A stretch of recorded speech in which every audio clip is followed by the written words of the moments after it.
Et on va commencer par un texte ce matin que vous ne connaissez peut-être pas, dans l'évangile de Matthieu au chapitre 6, au verset 33. Ce texte qui nous dit « Cherchez premièrement le royaume et la justice de Dieu, et toutes ces choses vous seront données par-dessus. » Une instruction donnée ici, cherchez premièrement le royaume de Dieu et sa justice. Un autre texte dans 1 Pierre, s'il vous plaît, au chapitre 2, au verset 21.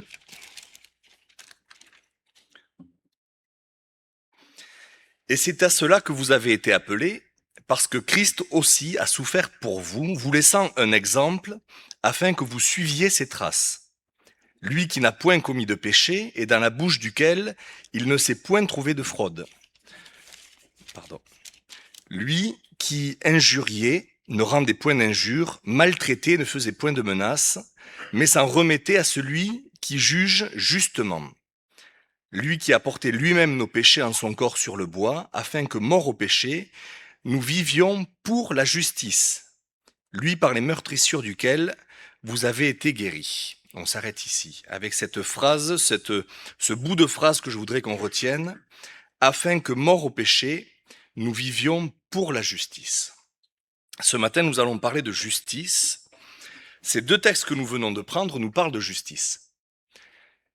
Alors je ne sais pas pour vous quelle notion vous avez de la justice, qu'est-ce que ça représente, on va le voir ce matin, mais on comprend d'après ces textes, si nous devons vivre pour la justice, c'est que c'est un but, c'est une base de notre vie chrétienne. Alors je sais pas, c'est vrai que c'est pas forcément un thème sur lequel on réfléchit souvent, on parle d'obéissance, on parle de respect, de faire attention. La justice, aujourd'hui dans la société, on parle beaucoup de justice. Avec tout ce qui se passe, vous avez vu les affaires politiques, tout ce qui est en train de se dérouler dans la société, on parle de justice. Et quand le Seigneur m'a mis ce thème à cœur, j'ai réfléchi aussi à la justice. Parce que des fois, c'est bien de faire aussi un parallèle entre ce qu'on voit actuellement et ce qu'on peut comprendre dans la parole aussi. Alors, est-ce que la justice, ici-bas, vous convient? Est-ce qu'elle est bonne? Alors, certains diront oui. Pour certains, la justice leur conviendra. Pour d'autres, non. Alors, pourquoi? Pourquoi est-ce que pour certains, ça va et pour d'autres, non? Et ça dépend de comment on regarde les choses, de quel point de vue. Je vous donne un exemple. Je vous donne un exemple. Mon enfant, c'est un exemple, cause du tort à quelqu'un. Pour moi, la justice, qu'est-ce que ce serait? Ce serait, bon, quelque chose de tendre, de doux, une réprimande. Mais pour la personne en face qui a reçu le tort, est-ce qu'elle ne voudrait pas que ce soit sévère pour qu'il comprenne? Vous voyez la notion de justice? La justice s'exerce, ce qui est juste, ça peut dépendre de mon point de vue, de ma situation, de là où j'en suis. Je vais trouver que ça c'est juste, mais peut-être qu'une autre personne ne trouvera pas que c'est juste. Alors, je vais vous dire une phrase, bien sûr vous serez d'accord, mais la justice, normalement, elle est censée faire appliquer ce qui est juste. D'accord, c'est de là que vient le mot. Elle ne prend pas parti pour l'un ou pour l'autre, normalement. D'accord? Effectivement, on voit des exemples sur Terre, dans notre société, on se dit, mais ça ne paraît pas très juste parfois. Et cette justice qui a fait défaut, vous savez, c'est pas nouveau. Jésus le dira des Juifs dans Jean chapitre 7 verset 24, il dira « Ne jugez pas selon l'apparence, mais jugez selon la justice ». Vous voyez, donc c'est pas nouveau, ça fait des milliers d'années que la justice a été variable, qu'on a exercé une justice en fonction de ce qu'on pouvait voir, en fonction du ressenti, en fonction des affinités, en fonction de tout un tas de choses. Mais la justice n'a jamais été, en tout cas terrestre bien sûr, n'a jamais été parfaite, n'a jamais été véritablement juste. Ici, bien sûr, c'est pas la justice terrestre qui nous intéresse, vous l'avez compris, c'est la justice spirituelle, celle qui vient de Dieu. Ça avait été donné aussi au peuple juif, on va prendre le texte quand même pour être au clair sur ça, dans Lévitique au chapitre 19 verset 15, donc ça remonte encore avant, dans la loi il était dit « Tu ne commettras point d'iniquité dans tes jugements, tu n'auras point égard à la personne du pauvre et tu ne favoriseras point la personne du grand, mais tu jugeras ton prochain selon la justice. On voit qu'il y a cette notion, comme je vous disais, c'est une base, c'est une condition essentielle que la justice, celle qui vient de Dieu, soit respectée. Et ce matin, justement, le partage, ça va être de regarder un peu plus clairement quelle est cette justice, puisque nous savons que nous devons la rechercher. Mais est-ce que nous le faisons déjà? Et est-ce que nous recherchons la véritable justice? Comme je l'ai dit, on peut rechercher une justice qui n'est pas une bonne justice. Si des personnes jugeaient selon l'apparence, ce n'était pas une véritable justice. On est d'accord. Donc, est-ce que je peux moi aussi me tromper, on parlait des erreurs qu'on peut faire, et juger selon une justice qui n'est pas la bonne? La version du semeur, pour le texte que nous avons lu dans Matthieu, au chapitre 6, verset 33, dit « Faites donc du règne de Dieu et de ce qui est juste à ses yeux votre préoccupation première, et toutes ces choses vous seront données en plus. » Alors, qu'est-ce qui vous préoccupe? Je crois qu'on est quelques-uns ici, on pourrait tous donner un sujet de préoccupation différent. Qu'est-ce qui nous préoccupe le plus en ce moment? Est-ce que ce sont les affaires terrestres, déjà, ou est-ce que ce sont les affaires de Dieu? Ce qui est juste à ses yeux. Vous voyez, c'est bien des fois de lire d'autres versions, ça nous fait réfléchir un peu plus au sens de ce qu'on lit. Votre préoccupation première. Quand je m'approche de Dieu, je nous pose à tous cette question, ce qu'on fait normalement tous les jours dans notre marche avec le Seigneur, quand on s'approche de Dieu, quelle est notre préoccupation première? Qu'est-ce qu'on fait quand on vient, quand on s'approche du Seigneur? Est-ce que, Seigneur, j'ai un problème, Seigneur, il y a ça, Seigneur, je te demande ça, de me protéger, de me garder, de faire que la journée se passe bien, on peut demander, mais quelle est la préoccupation première? Vous voyez, c'est important vraiment de se poser ces questions, puisque on va le voir, c'est extrêmement important, bien sûr, dans la vie d'un chrétien. Est-ce que quand je m'approche de Dieu, avant toute chose, j'ai la préoccupation, le désir de connaître ce qui est juste à ses yeux? Les pharisiens, eux, s'imaginaient juger selon la justice de Dieu. La plupart, en tout cas. Est-ce que les pharisiens n'étaient pas des ferveurs défenseurs de la loi, de ce qui était juste aux yeux de Dieu? Bien sûr, peut-être tous n'étaient pas sincères, mais quand on voit l'exemple de Saul de Tarse, alors c'était quelqu'un qui, à nos yeux, est méchant, et comme le décrit la parole, il respirait la menace et le meurtre. Mais aux yeux des Juifs, c'était une sorte d'élite. C'était quelqu'un extrêmement zélé pour Dieu. Parce que en mettant à mort les chrétiens, il pensait exercer la justice de Dieu. Donc c'est pour ça, vous allez voir, c'est pas forcément un sujet extrêmement facile à comprendre, mais c'est important de bien suivre. On doit être honnête, vous savez.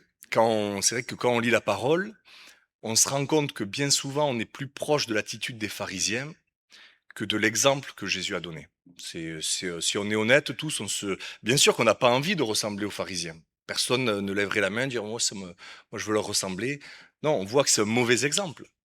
Mais malheureusement, quand on creuse un peu, et c'est vrai que plus on lit la parole, plus on se dit mais je me sens peut-être plus proche de leur attitude à eux que de celle de Jésus. On a vu qu'on devait suivre l'exemple de Jésus.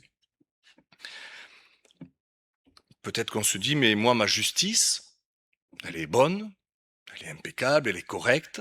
Peut-être que je fais ce qui est bon. Est-ce qu'on peut se tromper? Oui, vous hésitez à répondre. On peut se tromper, bien sûr. C'est pas pour nous culpabiliser que je dis ça. D'accord? C'est pour nous faire réaliser cette importance. C'est quelque chose, on l'a chanté, l'humilité, vous savez. L'humilité, ça nous pousse à reconnaître nos torts, à reconnaître qu'on a pu se tromper, à reconnaître qu'on peut faire mieux, à reconnaître qu'on a besoin de progresser. Et le but ce matin, c'est de nous éclairer et de nous faire comprendre ce que Dieu veut pour nous. Pas de partager un passage et d'apprendre qu'est-ce que c'est la justice, mais c'est nous apprendre à la rechercher, à la vivre, à la pratiquer. La justice, donc, c'est quelque chose qui plaît à Dieu. Depuis toujours, on l'a vu dans le Lévitique, c'est quelque chose qu'il a institué, c'est quelque chose qui est bon. C'est pas un détail. Parfois, je crois qu'on peut prendre à la légère. Vous savez, on cite souvent ce texte qui dit « ne sois pas juste à l'excès ». Alors, qui ne l'a jamais prononcé? Je vais pas vous faire lever le doigt, mais est-ce qu'on n'a jamais eu ce réflexe? Oh, ne sois pas juste à l'excès, attention. Alors bien sûr, c'est biblique. Et ce texte, dans son contexte, veut dire quelque chose si l'excès nous parle d'un déséquilibre.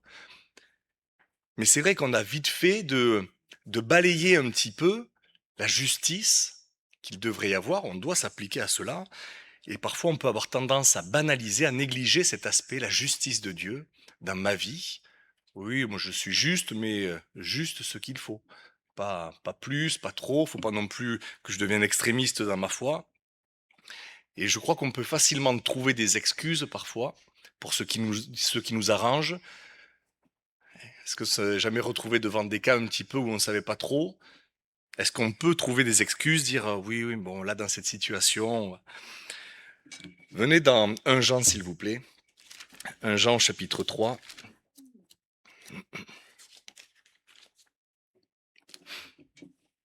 Et on va lire à partir du verset 7. Petits enfants, que personne ne vous séduise. Celui qui pratique la justice est juste, comme lui-même est juste. Donc Jésus. Celui qui pêche est du diable, car le diable pêche dès le commencement. Le Fils de Dieu apparu, afin de détruire les œuvres du diable. Quiconque est né de Dieu ne pratique pas le péché, parce que la semence de Dieu demeure en lui, et il ne peut pécher parce qu'il est né de Dieu. C'est par là que se font reconnaître les enfants de Dieu et les enfants du diable. Quiconque ne pratique pas la justice n'est pas de Dieu, non plus que celui qui n'aime pas son frère.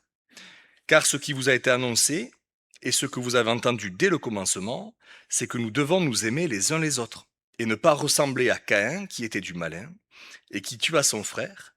Et pourquoi le tua-t-il? Parce que ses œuvres étaient mauvaises et que celles de son frère étaient justes. La justice. Là, c'est un passage important, je vous demande d'écouter, parce que c'est une notion qu'il nous faut comprendre. On voit qu'au début de ce passage, il y a une opposition entre ceux qui pratiquent la justice et ceux qui pêchent. C'est particulier, il n'y a pas d'entre-deux, on dirait. On dirait que soit on pratique toute la justice de Dieu, soit on pêche. Vous voyez, c'est cette opposition un petit peu, et ça doit nous faire réfléchir. Est-ce qu'on peut faire quelque chose de mauvais sans le savoir?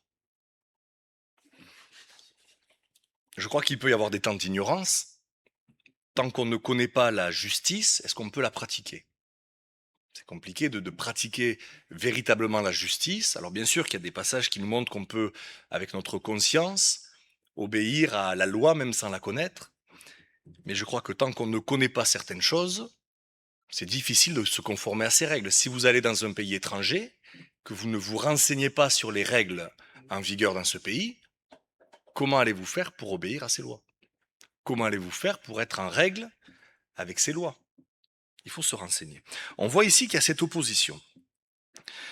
Dieu nous invite à chercher son royaume et sa justice, à prendre connaissance, c'est ça déjà la première chose. S'informer, est-ce que c'est quelque chose qu'on fait? Je nous pose cette question, hein, moi je suis avec vous, on est ensemble. Est-ce qu'on cherche à s'informer de ce qui est juste aux yeux de Dieu? Est-ce que c'est une priorité? Est-ce que c'est quelque chose dans laquelle on va chercher, creuser profondément? Est-ce que c'est une préoccupation première? Ou est-ce qu'on peut se trouver des excuses et dire oui, mais moi je savais pas. Hein, ça c'est des fois on peut le dire. Hein, moi je savais pas. Alors est-ce que de ne pas savoir ça excuse? Si vous allez dans ce pays étranger et que vous commettez quelque chose de mauvais par rapport à la règle et que vous dites mais je savais pas, qu'est-ce qu'on va vous dire? Et voilà. Donc effectivement, peut-être que la personne n'a pas agi mal intentionné, pardon, mais le fait de pas savoir n'excuse pas forcément. Vous savez, on a tous la parole. Aujourd'hui, on a tous la parole, ici en tout cas. Il y a des pays où ils n'ont pas accès, mais personne ici, d'entre nous, ne peut dire je peux pas chercher, j'ai pas le temps. C'est notre responsabilité, c'est ce que le Seigneur nous a demandé à tous. La parole dans Matthieu, c'est quelque chose qui s'adresse à chacun de nous. C'est pas une élite ou c'est à tous. Donc dans ce texte, j'ai poursuivi jusqu'à lire ce qu'il dit par rapport à Caïn et son frère. C'est intéressant puisqu'il parle ici des œuvres justes d'Abel, et il parle de l'attitude de Caïn. Caïn, au début, il ne savait pas que son sacrifice n'était pas bon, n'était pas juste. Il a offert un sacrifice parce qu'il voulait obéir à Dieu. Il voulait faire quelque chose de bon, de juste aux yeux de Dieu. D'accord? Donc je reviens sur cette idée de une sorte d'entre-deux, on ne sait pas, on fait quelque chose.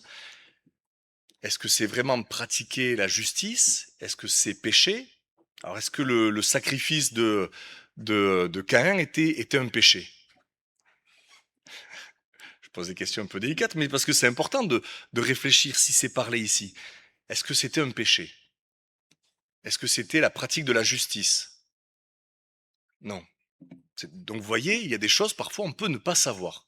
C'est pour ça Dieu, bien sûr, dans des textes on peut se dire c'est très rigoureux, c'est non, il y a quand même une souplesse, de l'amour, de la bienveillance. Dieu n'est pas là pour nous faire tomber, au contraire, on voit que par rapport à ce passage avec Caïn et Abel, cette attitude entre deux, Caïn ne savait pas, il fait quelque chose de mauvais, qui n'est pas forcément un péché, mais qui, on le sait, plus tard va le conduire à ce péché. Mais qu'est-ce que Dieu fait? Il lui tend la main, il lui dit, il lui demande, il lui met pourquoi es-tu irrité? C'est dans Genèse au chapitre 4, versets 6 et 7. Pourquoi es-tu irrité? Pourquoi ton visage est-il abattu? Certainement, si tu agis bien, tu relèveras ton visage, et si tu agis mal, le péché se couche à la porte, et ses désirs se portent vers toi, mais toi, domine sur lui. Vous voyez, donc Dieu est en train d'avoir compassion de lui un peu, de dire, tu as mal fait, c'est pas un péché, mais attention, le péché n'est pas loin. Et le fait de ne pas vouloir pratiquer la justice, le fait de ne pas s'appliquer à pratiquer la justice, c'est obligé, nous amènera à terme à tomber dans la pratique du péché. C'est une loi, c'est si on ne veut pas pratiquer la justice, si on refuse de pratiquer la justice, à un moment ou un autre, on tombera dans cette pratique du péché. C'est particulier. Pourquoi est-ce que Caïn a tué son frère? Est-ce qu'Abel avait fait quelque chose de mauvais envers lui? Est-ce qu'il y a eu une discorde? Est-ce qu'il y a eu une dispute? Est-ce qu'il y a eu... Non. C'est terrible de se dire, à cause de cette colère qu'il avait, et dans cette réflexion quand même, un homme qui veut offrir un sacrifice à Dieu, un homme qui veut faire quelque chose de juste aux yeux de Dieu, en quelques instants se retrouve de cet homme spirituel qui veut bien faire pour Dieu, à celui le plus bas tombé qui va tuer son frère qui lui a absolument rien fait. Parce que c'est une loi, c'est une logique, c'est quelque chose d'inévitable. Si on ne veut pas pratiquer la justice, comme on l'a lu au début, celui qui pratique la justice est juste, je le relis, comme lui-même est juste. Celui qui pêche est du diable, car le diable pêche dès le commencement. Quiconque, verset 9, est né de Dieu ne pratique pas le péché, parce que la semence de Dieu demeure en lui. Il ne peut pécher parce qu'il est né de Dieu. Donc on voit ici dans ce passage que soit on pratique la justice, soit on pratique le péché. On ne peut pas faire les deux. Et si on est dans cet entre-deux, le Seigneur nous éclairera, le Seigneur nous conduira à cette recherche de vérité. Et normalement, notre recherche sert à cela, à nous faire partir d'un côté ou de l'autre. Comme Caïn a eu ce choix, il aurait pu soit choisir le bien, dire je réagis, j'ai mal fait, je n'ai pas pratiqué la justice, mais je vais le faire maintenant. Et il a choisi l'autre solution possible, je ne pratiquerai toujours pas la justice, mais je pécherai. On est confronté, nous aussi, pareil à ce même choix. Pourquoi? Parce que je crois que c'est pas dit, je veux pas extrapoler ou dire des choses qui ne sont pas vraies, mais je ne suis pas convaincu en tout cas que Caïn recherchait véritablement la justice de Dieu. On voit, et c'est une constante parfois, c'est le cas des pharisiens aussi, qui recherchaient leur propre justice. Ils recherchaient ce qui est juste à leurs yeux. Ça ne veut pas dire que c'était des gens mauvais ou méchants profondément, mais c'est des gens qui recherchaient leur justice. Et je veux nous éveiller sur ça ce matin.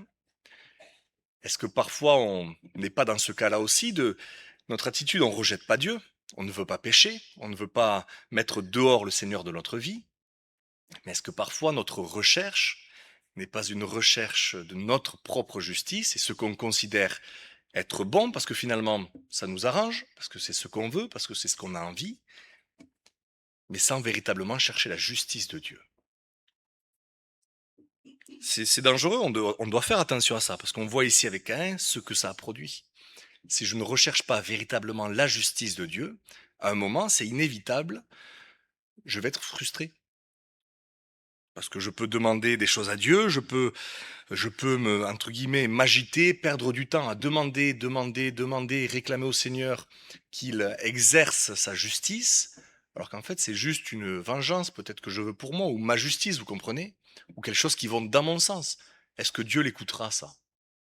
Non. Et je me rends pas compte qu'en agissant comme ça, je ne vais pas dans le sens où je devrais aller, je ne pratique pas la véritable justice, mais je cherche ma propre justice, qui me conduira, comme on l'a vu, au péché. J'avance un peu sur ce sujet. Effectivement, il y a des choses. Je vous lis ce texte dans Jacques, au chapitre 4, verset 17, sur la notion du péché aussi. Parce que là, c'est important. Il est dit, celui donc qui sait faire ce qui est bien et qui ne le fait pas, commet un péché. Là aussi, ça paraît un peu dur. C'est-à-dire que pourtant on fait pas de mal. Pour nous, parfois, le péché se résume à faire du mal, à faire ce qui est mauvais. Et on voit que ça va plus loin encore. Il est dit, celui qui sait faire ce qui est bien. Donc c'est pour ça que ça nous conduira au péché, parce qu'en fait, quand on refuse de faire ce qui est bien, quand on connaît ce qui est bien et qu'on ne le fait pas, on met déjà un pied dans le péché. C'est déjà quelque chose qui est enclenché et qui nous conduira à notre perte. Donc on voit ici qu'il ne suffit pas de faire quelque chose de mauvais pour pécher, mais que pécher, c'est aussi ne pas faire quelque chose de bien. Je l'ai dit tout à l'heure, les pharisiens agissaient avec leur propre justice. Quand on lit les évangiles, quand on voit l'attitude des pharisiens, on se rend bien compte qu'ils voulaient de la justice. Ils la revendiquent souvent, la justice. Ils voulaient ce qui est juste. Mais à quoi les a amenés cette justice? À crucifier Jésus. C'est quand on réfléchit, quand on analyse un petit peu la situation, c'est terrible. Des gens qui recherchent la justice de Dieu vont à cause de cette justice, crucifier le Fils de Dieu et lui faire subir une souffrance atroce. Ne pas pratiquer la justice qui vient de Dieu nous conduira toujours à pécher. Ça nous éloignera toujours de Dieu. Ne pensons pas que notre justice, parce qu'elle paraît bonne, parce qu'elle paraît correcte, mais si elle vient de nous, elle nous approchera jamais de Dieu. C'est pas notre justice à nous qui nous approchera de Dieu. C'est la justice de Dieu qui nous rapprochera de lui. On doit rechercher, comme je le dis depuis tout à l'heure, à faire ce qui est bien. Alors pourquoi? Alors, chacun pourrait donner son avis. Si on devait dire pourquoi est-ce que je dois rechercher la justice, pourquoi je dois faire ce qui est bien? Alors chacun pourrait, parce que ça plaît à Dieu, parce que c'est ce que Dieu demande. Bien sûr, là, une réponse évidente aussi, c'est parce qu'il faut le pratiquer. Si je sais ce qui est bien mais que je ne le fais pas, mais je pêche. Donc la connaissance, le fait de savoir, de connaître la justice de Dieu, doit obligatoirement m'amener à pratiquer cette justice. C'est ce que je viens de dire juste avant. S'il n'y a pas la pratique, s'il n'y a pas la mise en action, comme je reviens sur Caïn pour insister, il aurait dû enclencher quelque chose. Il connaissait la justice de Dieu, mais il s'est trompé. Dieu lui révèle, Dieu lui montre, il a la connaissance maintenant, et ça devrait enclencher quelque chose, une pratique. Mais il n'a pas voulu. Dans Romains chapitre 2, verset 13, on lit « Ce ne sont pas en effet ceux qui écoutent la loi qui sont justes devant Dieu, mais ce sont ceux qui la mettent en pratique qui seront justifiés. » Donc on peut connaître toute la loi et la justice, si on ne la met pas en pratique, au final ça servira à rien. Ça aura la même conséquence dans notre vie. Et on retrouve dans Jacques une pensée similaire au chapitre 2, verset 14. Il dit « Mes frères, que sert-il à quelqu'un de dire qu'il a la foi s'il n'a pas les œuvres? La foi peut-elle le sauver? Si un frère ou une sœur sont nus et manquent de la nourriture de chaque jour, et que l'un d'entre vous dise « Allez en paix, chauffez-vous et vous rassasiez », et que vous ne leur donniez pas ce qui est nécessaire au corps, à quoi cela sert-il? Il en est ainsi de la foi. Si elle n'a pas les œuvres, elle est morte en elle-même. Mais quelqu'un dira, toi tu as la foi et moi j'ai les œuvres, montre-moi ta foi sans les œuvres, et moi, je te montrerai la foi par mes œuvres. Tu crois qu'il y a un seul Dieu, tu fais bien, les démons le croient aussi et ils tremblent. Veux-tu savoir, ô homme vain, que la foi sans les œuvres est inutile? Abraham, notre père, ne fut-il pas justifié par les œuvres lorsqu'il offrit son fils Isaac sur l'autel? Tu vois que la foi agissait avec ses œuvres, et que par les œuvres, la foi fut rendue parfaite. Ainsi s'accomplit ce que dit l'Écriture. Abraham crut à Dieu, et cela lui fut imputé à justice. C'est-à-dire qu'il fut déclaré juste par Dieu. Et il fut appelé ami de Dieu. Vous voyez que l'homme est justifié par les œuvres et non par la foi seulement. Rahab, la prostituée, ne fut-elle pas également justifiée par les œuvres lorsqu'elle reçut les messagers et qu'elle les fit partir par un autre chemin? Comme le corps sans âme est mort, de même la foi sans les œuvres est morte. Alors les œuvres. On parle souvent des œuvres. Une certaine dénomination a beaucoup parlé d'œuvres.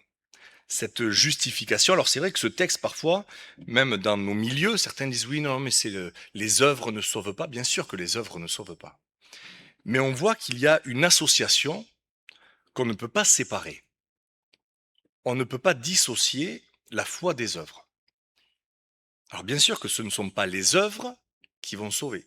Ce qu'on fait ne nous permettra jamais de mériter. On ne peut pas mériter le salut. On ne peut pas mériter le salut que nous offre le Seigneur. Mais on voit quand même que les deux sont indissociables. Et que les œuvres sont une sorte de conséquence de la foi. Est-ce que je peux avoir véritablement la foi si je ne pratique pas les œuvres que je dois pratiquer? Est-ce que si je ne me soucie pas de pratiquer la justice, je me pose cette question, est-ce que si je ne fais pas une priorité de la recherche finalement de cela, est-ce que ma foi est véritable, en tout cas comme elle devrait l'être? Je nous repose cette question, est-ce que j'ai véritablement le désir d'accomplir la justice de Dieu? Parce que les œuvres ici dont il faut parler, qu'il faut comprendre en tout cas, c'est pas de faire des choses, des bonnes œuvres, vous savez ce qu'on dit. On voit que ici, il est parlé, puisqu'il est donné l'exemple d'Abraham, Abraham a cherché à accomplir la justice de Dieu. Il n'a pas fait des œuvres pour faire des bonnes œuvres. Vous savez, comme on peut faire, des fois, je fais une bonne action, le bon Dieu, il le voit. Vous savez, des gens parlent comme ça. Parce qu'on se dit, les gens sont même pas convaincus qu'il y a un Dieu. Parfois, ils disent, mais je fais des bonnes actions, des bonnes œuvres, et si je meurs un jour, ben, s'il y a un Dieu, ben, il verra. Il n'est pas parlé de ses œuvres ici. Et c'est pas ces œuvres qu'il faut regarder. Il faut pas être s'obstiner sur des œuvres, pratiquer des œuvres, pratiquer des œuvres. Ça n'a pas d'importance ça. Les œuvres dont il est parlé ici, c'est cette conséquence de la foi de ces hommes et de ces femmes, puisqu'il est donné cet exemple aussi de cette prostituée Rahab. Donc ça nous concerne à tous, qui ont accompli la justice de Dieu avec leurs œuvres. D'accord? C'était pas faire une bonne action pour... Non, c'était un désir d'accomplir ce qui est juste aux yeux de Dieu. C'est ça les œuvres que nous devons pratiquer. C'est pas une recherche d'œuvres de faire pour faire et puis dire regardez tout ce que j'ai fait. Ça, ce sont les pharisiens encore. C'est leur justice de montrer aux autres ils s'exposaient en plein jour pour dire voilà ce qu'on fait, regardez. Mais celui qui cherche véritablement la justice. Et je nous pose cette question puisque c'est lié ici à la foi. La foi sans les œuvres est morte. On doit pouvoir se dire, est-ce que j'ai cherché la justice et est-ce que ça produit quelque chose? Est-ce que je pratique ces œuvres de justice aujourd'hui? Je nous pose cette question.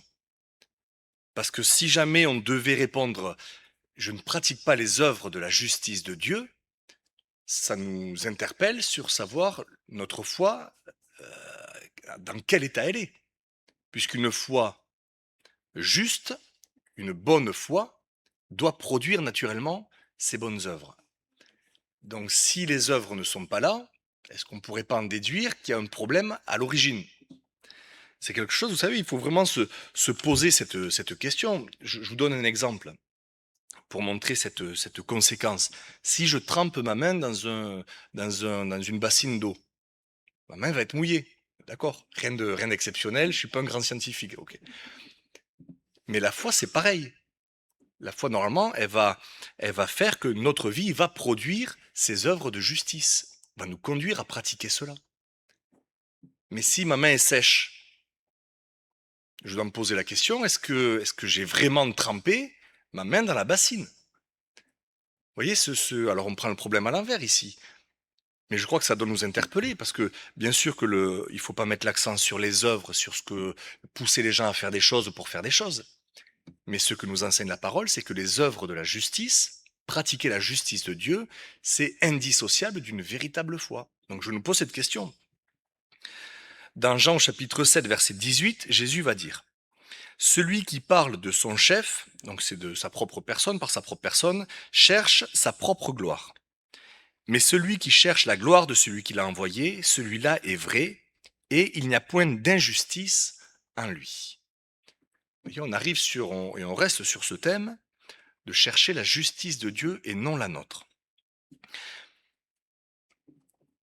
Notre vie chrétienne, quand on s'est engagé avec le Seigneur, il y aura des baptêmes la semaine prochaine, effectivement.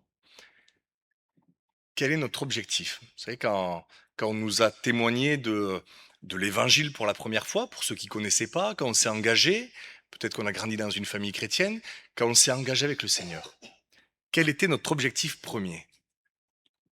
Je ne suis pas sûr, ça c'est un avis personnel, mais que tout le monde ait eu ce désir d'avoir la préoccupation première, la justice de Dieu.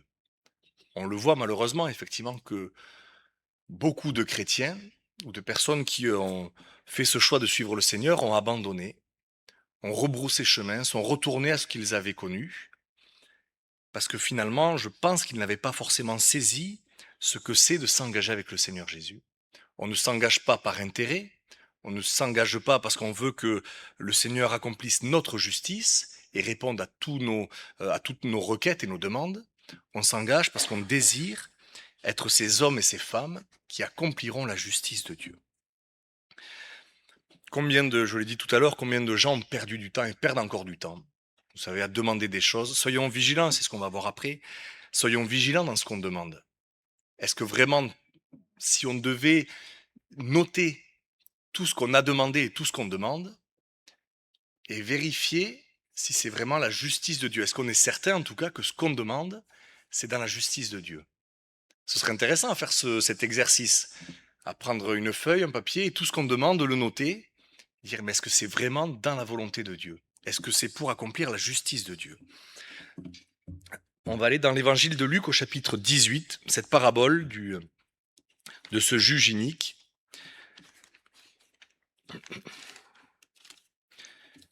Regardez, il est parlé de la justice aussi dans ce contexte. On va lire les deux paraboles qui se suivent. Luc chapitre 18. Jésus leur adressa une parabole pour montrer qu'il faut toujours prier et ne point se relâcher. Il dit: il y avait dans une ville un juge qui ne craignait point Dieu et qui n'avait d'égard pour personne. Il y avait aussi dans cette ville une veuve qui venait lui dire: fais-moi justice de ma partie adverse. Pendant longtemps il refusa, mais ensuite il dit en lui-même: quoique je ne craigne point Dieu et que je n'ai d'égard pour personne, néanmoins parce que cette veuve m'importune, je lui ferai justice, afin qu'elle ne vienne pas sans cesse me rompre la tête. Bon, c'est un juge particulier, mais... Et le Seigneur ajouta au verset 6, entendez ce que dit le juge inique. Et Dieu ne fera-t-il pas justice à ses élus, qui crient à lui jour et nuit, et tardera-t-il à leur égard? Je vous le dis, il leur fera promptement justice. Mais quand le Fils de l'homme viendra, trouvera-t-il la foi sur la terre? Encore cette notion liée à la foi, la justice liée à la foi. Ça nous ramène à ce qu'on a vu tout à l'heure. La justice que nous recherchons, c'est celle qui vient de la foi. C'est celle qui recherche à accomplir la justice de Dieu. Ici, on voit ceux qui persévèrent sans se relâcher, ceux qui prient constamment. C'est pas ceux qui attendent que, comme cette veuve ici, qu'on fasse justice pour eux. C'est ceux qui recherchent l'accomplissement de la justice de Dieu. Dieu fera justice, mais à ceux qui recherchent la véritable justice. On n'est pas là en train d'attendre que notre justice s'accomplisse et que Dieu nous donne enfin ce qu'on demande depuis je ne sais pas combien de temps.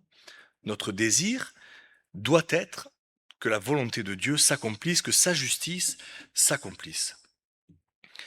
On continue au verset 9. Il dit encore cette parabole en vue de certaines personnes, se persuadant qu'elles étaient justes et ne faisant aucun cas des autres. Deux hommes montèrent au temple pour prier. L'un était pharisien et l'autre publicain. Le pharisien debout priait ainsi en lui-même.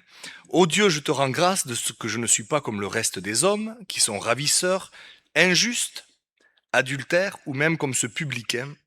Je jeûne 2 fois la semaine, je donne la dîme de tous mes revenus. Le publicain, se tenant à distance, n'osait même pas lever les yeux au ciel, mais il se frappait la poitrine en disant, Ô Dieu, sois apaisé envers moi, qui suis un pécheur. Je vous le dis, celui-ci descendit dans sa maison justifié plutôt que l'autre. Car quiconque s'élève sera abaissé, et celui qui s'abaisse sera élevé.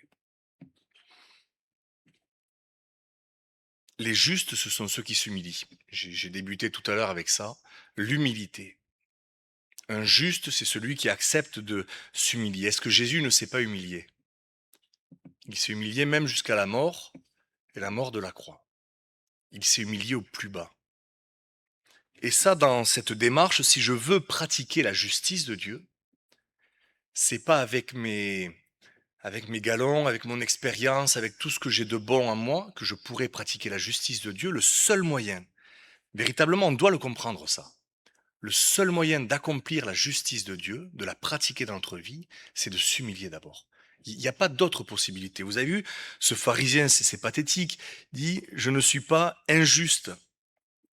Alors qu'il est justement injuste, mais lui se croit juste. Et celui qui sera déclaré juste par le Seigneur Jésus, c'est celui qui s'est humilié. Bien sûr qu'il devait avoir ses défauts, bien sûr qu'il ne devait pas tout faire comme il aurait dû faire, c'était un pécheur, il le reconnaît. Mais Dieu ne cherche pas des gens extraordinaires qui auront une capacité débordante pour faire ce que lui veut faire. Il cherche des hommes et des femmes qui acceptent de s'humilier, qui acceptent de le laisser diriger. On l'a chanté tout à l'heure. Viens Jésus, règne en moi. On l'a chanté dans la deuxième chambre. Est-ce que c'est une phrase qu'on accepte de chanter, oui, et de vivre? Est-ce qu'on accepte de s'humilier pour accepter la justice de Dieu? Cette justice qui, parfois, peut ressembler à de l'injustice, si on est honnête. Vous lirez Matthieu 5, 6 et 7, la justice que le Seigneur dévoile, celle qu'il explique, qui est bien sûr à l'encontre de celle des pharisiens, elle paraît pas toujours juste. Et c'est vrai que c'est pour ça, des fois, il y a des blocages. C'est souvent un texte connu quand on dit si quelqu'un te frappe sur une joue, tends l'autre. Ah non, non, quand même. C'est métaphorique, c'est une image, c'est pas. Je nous pose cette question, est-ce qu'on est capable de s'humilier au point d'accepter le mépris des autres, au point d'accepter la violence des autres, même injustifiée? C'est pour ça, dans notre conception, la justice que nous avons, Michael le précisait tout à l'heure, les pensées du Seigneur sont tellement élevées au-dessus des nôtres. Sa justice est tellement élevée au-dessus de la nôtre. Nous, on n'est pas capable d'être juste. Même les meilleurs hommes sur Terre, ou femmes, peu importe, ne sont pas capables d'être véritablement justes. Et la justice de Dieu, qui est parfaite, on n'arrive pas à la saisir. Parce que bien sûr, c'est que par la foi qu'on peut la saisir. C'est pas avec une intelligence humaine.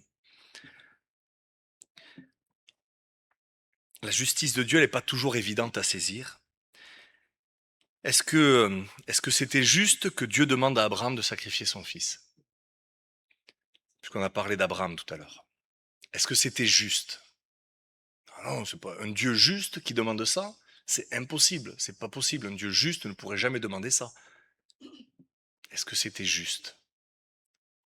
Et vous voyez dans l'attitude, dans la réaction d'Abraham, on voit ce que je suis en train de dire, cette humilité.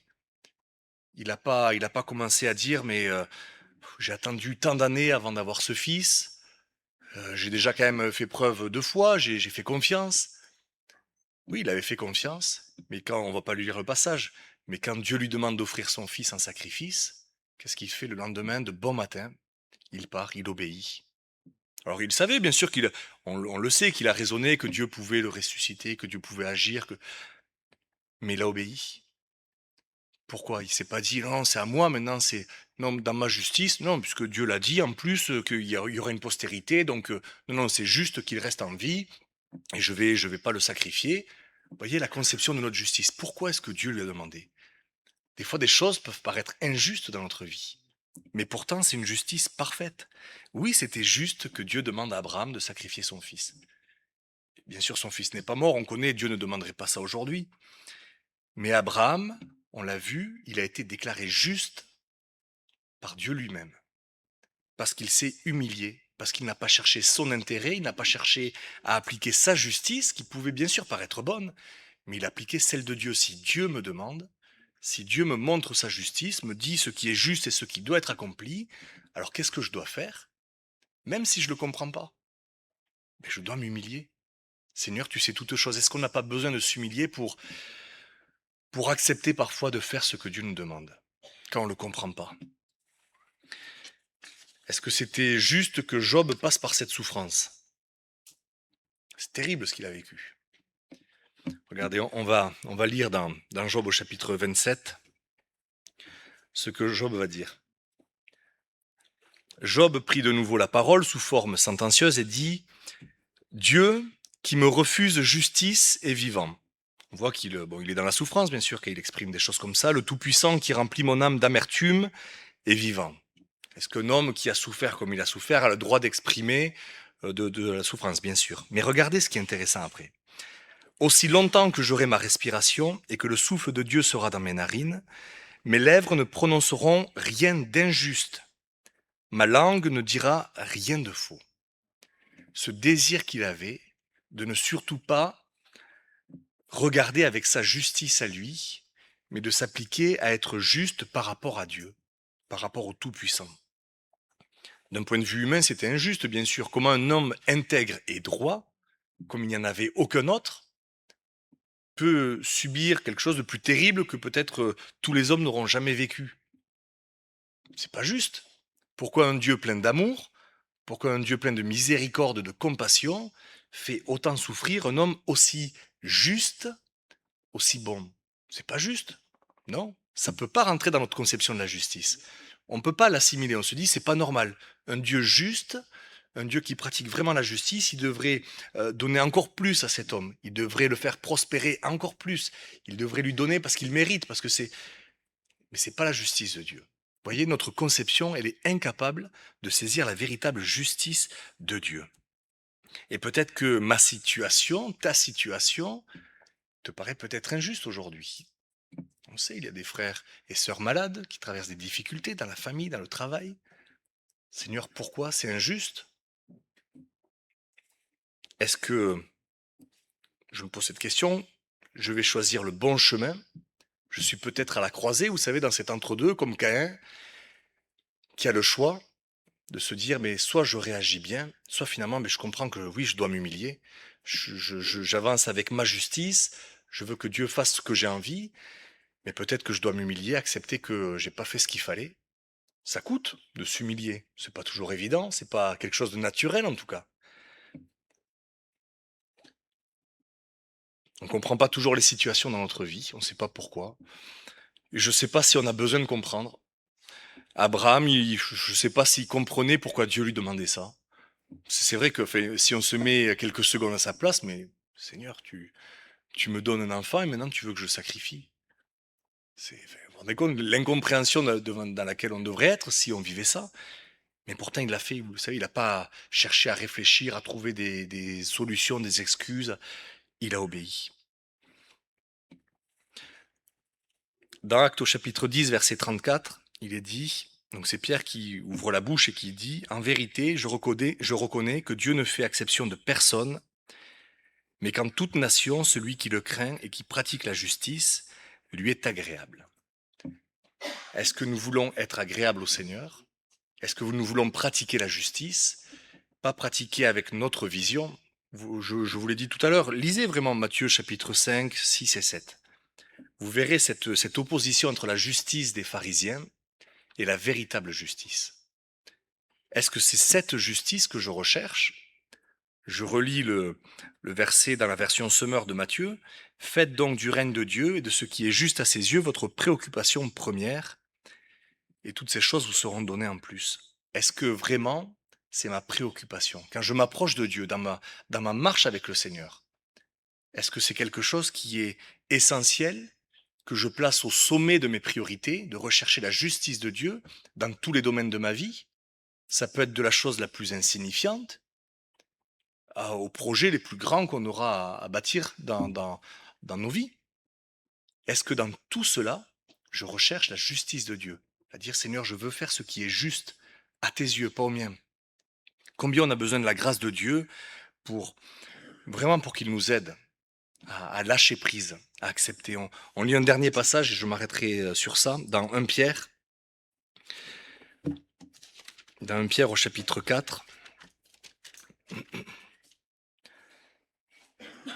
On va s'arrêter sur ça. Bien-aimés, ne soyez pas surpris comme d'une chose étrange qui vous arrive de la fournaise qui est au milieu de vous pour vous éprouver. Réjouissez-vous au contraire de la part que vous avez aux souffrances de Christ, afin que vous soyez aussi dans la joie et dans l'allégresse lorsque sa gloire apparaîtra.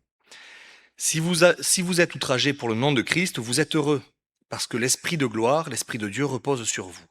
Que nul de vous, en effet, ne souffre comme un meurtrier ou voleur ou malfaiteur, ou comme s'ingérant dans les affaires d'autrui. Mais si quelqu'un souffre comme chrétien, qu'il n'en ait point honte et que plutôt il glorifie Dieu à cause de ce nom. Car c'est le moment où le jugement va commencer par la maison de Dieu. Or, si c'est par nous qu'il commence, quelle sera la fin de ceux qui n'obéissent pas à l'évangile de Dieu? Et si le juste se sauve avec peine, que deviendront l'impie et le pécheur? Ainsi que ceux qui souffrent selon la volonté de Dieu remettent leur âme au fidèle Créateur en faisant ce qui est bien. Si le juste se sauve avec peine. On voit que déjà pour celui qui cherche à pratiquer la justice, c'est un combat, c'est pas évident. Ça doit nous faire réfléchir tout ça, tout ce qu'on vient de voir. Je repose encore cette question, est-ce que je recherche véritablement cette pratique de la justice? Pas juste à la connaître, mais à la pratiquer. Est-ce que dans ma vie, ce soit quelque chose de vivant? Dans les situations que je traverse, dans tout ce que je vis, dans l'opposition, dans la fournaise qui est là, est-ce que, non, Seigneur, je choisis ta justice? Quand demain vous allez retourner au travail, face aux collègues, face à des personnes peut-être avec qui ça se passe pas bien, alors c'est juste que je lui dis, moi je suis droit, je dis les choses comme ça. Ou est-ce que Seigneur, donne-moi une parole, que je puisse par ma vie, par le vase que je suis, transmettre quelque chose venant de toi, qui sera peut-être une parole de bénédiction pour cet homme, cette femme. Vous voyez, dans toutes les choses de notre vie, partout où qu'on soit, on peut s'appliquer à chercher à pratiquer la justice de Dieu, ce qui est juste à ses yeux. Pas ce que nous on pense juste, je termine, je le redis bien sûr, mais ce que Dieu a dit qui était juste. Peut-être qu'on ne le comprendra pas, mais en tout cas, on a la clé pour réussir, on a un choix à faire, on est peut-être sur cet entre-deux, peut-être que c'est le cas de plusieurs. Faisons le choix que nous devons faire. Dieu ne force pas, Dieu n'a pas forcé Caïn à changer son sacrifice, il l'a mis face à sa responsabilité. Attention, le péché se couche à ta porte. Que vas-tu choisir, mon frère, ma sœur? Est-ce que c'est de t'humilier, d'accepter peut-être la justice qui semble être de l'injustice, mais cela nous conduira, en agissant comme ça, à toujours entrer dans la justice de Dieu et à nous rapprocher de lui? Ou est-ce qu'on choisira finalement notre justice, où cela nous conduira au péché et à notre perte? Je crois que nous voulons être sauvés, nous voulons faire partie de ceux qui seront rachetés. Et si nous voulons vraiment faire partie de cela, on doit s'appliquer à mettre en pratique ce qu'on a vu ce matin. Seigneur Jésus, c'est vrai que ta parole est très riche et nous enseigne à avoir cette vie qui te plaît, qui t'est agréable. Combien c'est vrai parfois quand nous lisons ces passages sur la vie de David, qui était un homme selon ton cœur, nous aspirons à avoir cette même communion, à avoir cette même proximité avec toi, à avoir ce dialogue, à avoir cette compréhension de ce que tu aimes. Mais Seigneur, tu ne te révèles pas à ceux qui ne cherchent pas à pratiquer la justice. Tu te révèles et tu conduis ceux qui veulent vraiment t'obéir et qui veulent accomplir ta volonté. Alors que nous puissions, oui, comme Jésus-Christ l'a montré, a été cet exemple, il s'est humilié parce qu'il n'avait qu'un seul désir, c'était d'accomplir ton œuvre, l'œuvre du Père. Que nous puissions être animés aussi de cette même volonté, que toute notre vie, Seigneur, toute notre vie puisse n'avoir qu'une seule préoccupation, qu'un seul désir, c'est d'accomplir ta justice et ta volonté. Éclaire-nous, nous avons besoin bien sûr que tu nous éclaires, que tu nous montres, nous avons besoin d'apprendre. Aide-nous à prendre conscience de cela, aide-nous à nous plonger dans ta parole pour chercher, pour vraiment faire ce but dans notre vie de découvrir ce qui est juste à tes yeux pour l'appliquer. pour que ta gloire soit manifestée. C'est ce que nous désirons. Nous savons que tu nous conduiras. Tu veux nous amener plus loin, tu veux nous conduire plus loin, tu veux que ton Église soit belle et nous voulons nous appliquer à cela. Nous voulons prendre au sérieux ta parole. Alors, aide-nous, Seigneur, s'il te plaît, à pouvoir marcher avec ce pas zélé et avec cette humilité que tu nous demandes d'avoir. Merci parce que je crois que tu nous conduiras et tu nous aideras dans tout cela. Vraiment que ton nom soit béni. Tu mérites vraiment que nous te glorifions et que nous t'adorons parce que tu es le seul Dieu et parce que tu es tout puissant. Vraiment, béni sois-tu, Père. Amen. On va prendre un dernier chant, Yannick. Et je te laisserai terminer par la prière. Merci. Voilà, que le nom du Seigneur soit béni. Nous allons prendre ce petit cœur que tout le monde connaît et qui est en lien avec ce que nous avons lu. Cherchez d'abord le royaume de Dieu et sa justice. Amen.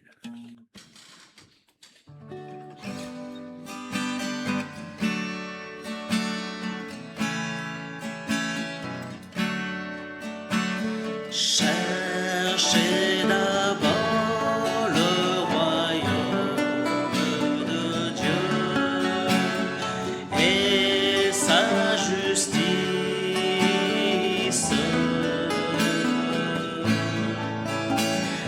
et toutes choses vous seront données en plus.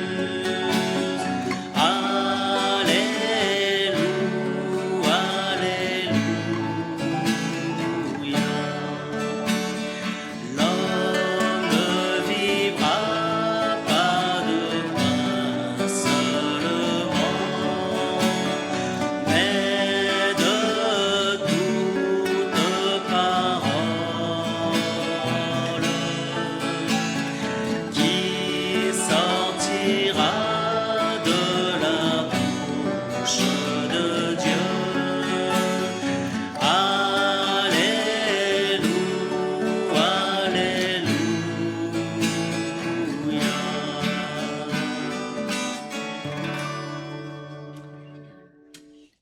C'est vrai, Seigneur, ce n'est pas celui qui se recommande lui-même qui est approuvé, mais c'est celui que toi tu recommandes, Seigneur. C'est vrai que nous ne voulons pas avoir une haute opinion de nous-mêmes, Seigneur, de croire que nous sommes justes devant toi, mais bien au contraire, comme tu nous l'as rappelé, Seigneur, ce matin à travers ta parole, que tu nous as montré l'exemple de Jésus-Christ, c'est de marcher dans l'humilité, Seigneur. Merci pour cet exemple et pardonne-nous, Seigneur, si nous avons eu une haute opinion de nous, d'avoir cet orgueil dans notre cœur. Seigneur, attire-nous à toi et que vraiment, attire-nous à cette croix et que vraiment nous puissions nous humilier, Seigneur, et te faire pleinement confiance dans tous les projets que tu auras formés pour chacun de nous. Merci pour ta parole, Seigneur. Continue à faire ton œuvre dans notre cœur et que nous-mêmes, Seigneur, nous puissions te laisser œuvrer dans notre vie. Béni soit ton nom pour chacun d'entre nous, pour ceux qui sont sur le Zoom, pour ceux ici présents, pour ceux qui réécouteront ce message, Seigneur mon Dieu. Merci. Merci d'avoir encore ta parole dans nos mains, Seigneur mon Dieu, d'avoir une Bible, de pouvoir la méditer, mais vraiment que chacun d'entre nous, nous puissions plonger le regard dans ta parole qui est parfaite, où il n'y a que vérité, Seigneur. Béni soit ton nom et qu'à ton nom seul revienne la gloire, Seigneur, dans le nom de Jésus-Christ.